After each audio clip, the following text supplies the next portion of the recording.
तहज़ीब हिंद हूँ मैं, अदब का जहान हूँ। ताज़ीम कर मेरी कि मैं उर्दू ज़बान हूँ।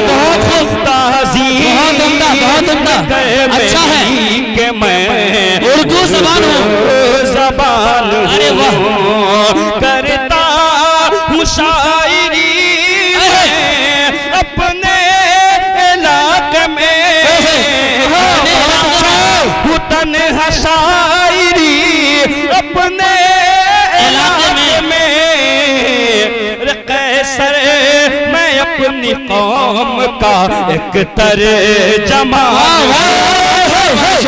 मैं मदरसा दारुल उलूम मोहम्मदपुर के मुताल्लिम मुहाफिज मोहम्मद रहमतुल्लाह सल्लल्लाहु को दावत दे रहा हूँ, वो तशरीफ़ लाए और तकरीर से हम सामाईन को मुस्तफ़िज़ फरमाए। बिस्मिल्लाहिर्रहमानिर्रहीम। अल्हम्दुलिल्लाहिल्लज़ी अबदअल अफ़लाक वल अर्ज़ीन वस्सलातु वस्सलाम अला मन कान नबिय्यन व आदम बैनल माइ वत्तीन व अला आलिहि व अस्हाबिहि अजमईन। अम्मा बाद, क़ाल अल्लाहु सुब्हानहु व तआला फ़िल क़ुरआनिल हकीम, अऊज़ु बिल्लाहि मिनश शैतानिर रजीम, बिस्मिल्लाहिर रहमानिर रहीम। अर्रिजालु क़व्वामूना अलन निसा, सदक़ल्लाहुल अज़ीम।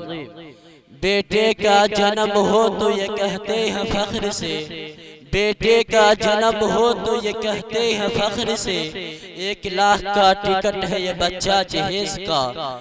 यूरोप के जो थे अहले दिल अहले ज़र, यूरोप के जो थे अहले दिल अहले ज़र, देते थे बेटी को मोटर खरीद कर। हिंदुस्तान की शान इमारत तो देखिए, हिंदुस्तान की शान इमारत तो देखिए, देता है बाप बेटी को शोहर खरीद कर।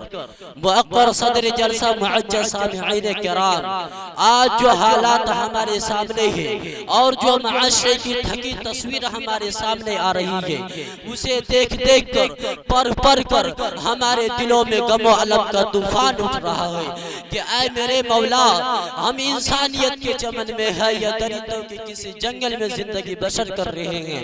हमारा एक एक घंटा, एक एक लम्हा इंसानियत के साथ जिंदगी गुजारना मुश्किल हो गया है। समझ में नहीं आता कि ये इंसान की शक्ल में दरिंदे कहाँ से आ गए, जिन्होंने शैतान को भी शर्मिंदा कर दिया। हम लोग रोजाना अखबारात में पढ़ते हैं कि आज कहीं मासूम लड़की को जिंदा जला दिया, आज फला मकाम पर एक नौजवान ने अपनी नई नई दुल्हन को जिंदा जला दिया। और उन जली हुई तस्वीरों को हम देखते हैं और उन रिपोर्टों को हम पढ़ते हैं तो दिल ये पूछता है क्या जुल्म था उनका, क्या पाप थे उनके, किस जुल्म के बदले में एक मासूम लड़की को जिंदा जला दिया। और जब किसी मासूम बेटी पर पेट्रोल छिड़क कर आग लगा देते हो तो तुम्हारे दिल में ये सवाल नहीं उठता कि बताओ उस मासूम सी नाजुक सी जिंदगी ने क्या जुल्म किया था, वह कौन सा जुल्म था जिसकी सजा तुम्हारी अदावत ने मौत की। अल्लाह रब्बुल इज्जत का पाक इरशाद है अर्रिजालु क़व्वामूना अलन निसा, कि हमने मर्द को औरत पर क़वाम मुकर्रर किया कि मर्द औरत पर क़वाम है। अल्लाह रब्बुल इज्जत ने इस आयत के जरिए मर्दों को उसकी हैसियत, उसकी औकात, उसकी शख्सियत, उसकी जिम्मेदारी को मर्दों और औरतों पर वाज़ेह फरमाया कि तुम्हारी हैसियत क्या है, तुम्हारी हैसियत क़वाम की है। तुम पर लाजिम है कि तुम मेहनत से कमाई करके हलाल रिज़्क़ के जरिए अपनी बीवी के नाम व नफ़क़ा और बच्चों की परवरिश करना तुम पर फर्ज है। फरमाया अपनी बीवी और बच्चों की नफूस की हिफाजत करना तुम पर लाजिम है, कमाना बीवी पर लाजिम नहीं। शोहर को दौलत देना ये बीवी की जिम्मेदारी नहीं। पैसा कमाना, बाजारों में जाना, फैक्ट्रियों को चलाना, दुकानों पर बैठना ये जिम्मेदारी औरत की नहीं बल्कि मर्द की है। तुम काम संभाल लो, औरतें तुम्हारे घर को संभालती रहेगी। तुम जमाने से लड़ते रहो, औरतें तुम्हारे घर को जन्नत का नमूना बनाती रहेगी। अर्रिजालु क़व्वामून अलन निसा, लेकिन आज इसके माने बदल दिए गए, आज इसके जोग्राफिया बदल दिए गए। मेरे दोस्तों, बुजुर्गों और हमारे वतन के शरीक भाइयों, जो लड़का शादी करता है उस पर लाजिम है कि जिस घर से अपनी बीवी को ला रहा है उसके माँ बाप के गमगीन दिलों को कुछ सहारा देकर आए, कुछ पैसा देकर आए, कुछ दौलत देकर आए। नबी करीम सल्लल्लाहु अलैहि वसल्लम ने इरशाद फरमाया, महर का अदा करना तुम पर वाजिब है, बगैर महर का निकाह नहीं होता, और तुम अपनी बीवी के महर उनके हवाले कर दो। मगर आज के डाकू और फकीर तो ऐसे हैं जो जहेज के नाम पर भीख मांग रहे हैं। मिसाल के तौर पर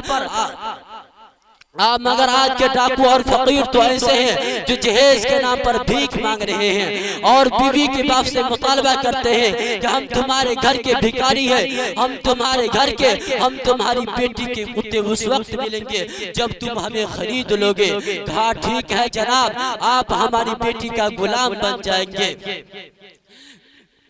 कहा ठीक है जनाब, आप हमारी बेटी का गुलाम बन जाएंगे। कहा हाँ हाँ बन जाएंगे। पूछा क्या चार्ज है आपके? कहा ए अन्य फैलू बस 15,000 में काम चल जाएगा। कहा आपकी फीस क्या है जनाब? कहा ग्रेजुएट हूँ इसलिए 1 लाख रुपया चाहिए।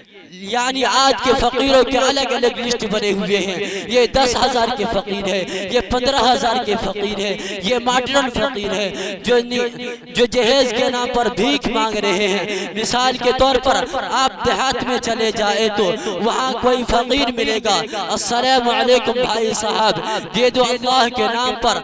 आप उस फकीर को 10 पैसे दीजिएगा तो वह दुआएं देकर खुशी खुशी चला जाएगा और कहेगा भाई दाना है, सखी है, उन्होंने मुझे 10 पैसे दिया। मगर आप बंगलोर के GM रोड पर चले जाए, दिल्ली के चांदनी चौक पर चले जाए, मद्रासे कलकत्ता और मुंबई और कई कई बड़े बड़े शहरों में चले जाए, वहाँ कोई फकीर सूट बूट तानी लगाकर अंग्रेजी में मांगेगा please help me sir, please go me sir. आप उस फकीर को 25 पैसे निकाल कर दीजिएगा तो 25 पैसे पर नजर पड़ते ही उल्टा आपकी तरफ देखेगा और कहेगा अपने जमाने में खुद तो फकीर नहीं था, कहता है शर्म नहीं आती महंगाई के जमाने में 25 पैसे दे रहे हो। ये देहाती फकीर है जो 25 पैसे में भी मान जाता, मगर ये शहरी फकीर है इसलिए कम अज कम 1 रुपया देना पड़ेगा। ये मॉडर्न फकीर है, ये VIP फकीर है, ये तो इंटरनेशनल भिखारी है जो डायरेक्ट नहीं मांगते, उन्होंने भीख मांगने के लिए अलग से रखा रहता है कि हम इतनी भीख दिलाएंगे, इतना कमीशन चाहिए। लेकिन सुनाओ आए कमीशन खाने वालों, लानत हो उन पर कि किसी की बेटी को उजाड़ कर ले जाने से बेहतर है कि तुम किसी के दरवाजे पर बैठ जाओ, सुबह से शाम तक तुम्हें भीख मिली जाएगी। मगर खुदा के वास्ते किसी पर जुल्म मत ढाओ, किसी के घर को बर्बाद मत करो, किसी को कहने पर मजबूर मत करो।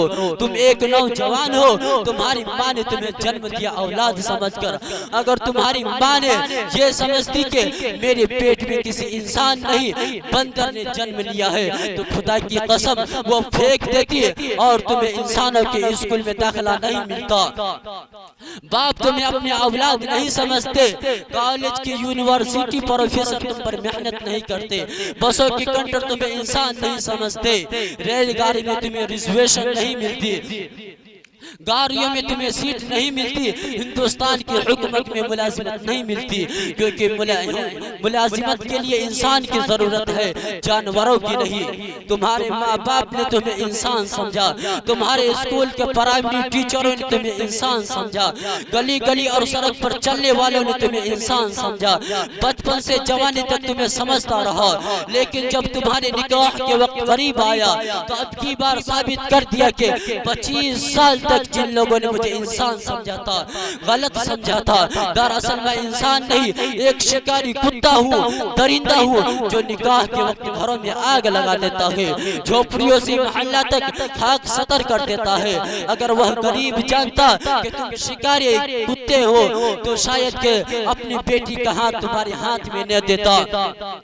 वह तुम्हें इंसान समझता है, इंसान की औलाद समझता है, वह जानता है कि तुम्हारे सीने में इंसान का दिल धड़क रहा है, शायद कि तुम इंसानियत का एहतराम कर सकोगे, शायद कि तुम उसके धड़कते हुए दिल की धड़कनों को समझ सकोगे।